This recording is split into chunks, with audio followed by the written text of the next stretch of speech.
Vision છે, તમારી પાસે સ્ટ્રેટેજી છે, but why you fail because of the people or because of lack of having right synergy in the team. So definitely I agree to that કે થાય છે.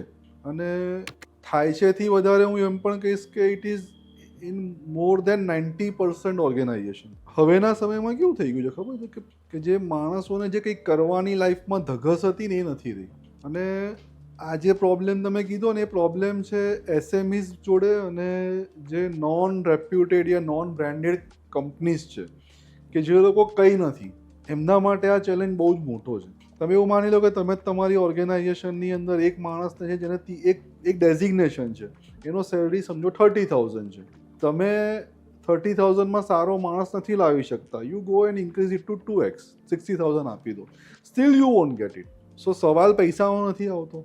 એ જ 30,000માં જે માણસ તમારી ત્યાં કામ કરતો હતો ને એ કોઈ રેપ્યુટેડ ઓર્ગેનાઇઝેશનમાં જશે અને ત્યાં આગળ એ કદાચ 35,000 રૂપિયામાં 1,00,000 રૂપિયાનું કામ ડિલિવર કરશે. કેમ? કેમ કે એને ત્યાં સસ્ટેન થવું છે. He want to remain associated with that brand. So ઘણા બધા એલિમેન્ટ્સ કામ કરે છે. લીડરશિપ ને એ બધું મોટિવેશન છે, ટીમ બિલ્ડિંગ છે, પર્ક્સ છે, એ બધું ઠીક છે, કામ કરે છે પોતાની જગ્યાએ, but what I believe that is not more than 20%. 80%માં તો એ what kind of company you are, what is your level.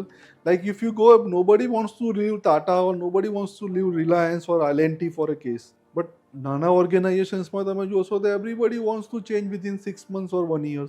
પૈસા કદાચ ત્યાં કરતાં અહીંયા વધારે મળે છે, કામ કદાચ અહીંયા કરતાં એને ત્યાં ઓછું કરવાનું છે, પણ નથી રહેતો, નથી રહેવા માંગતા.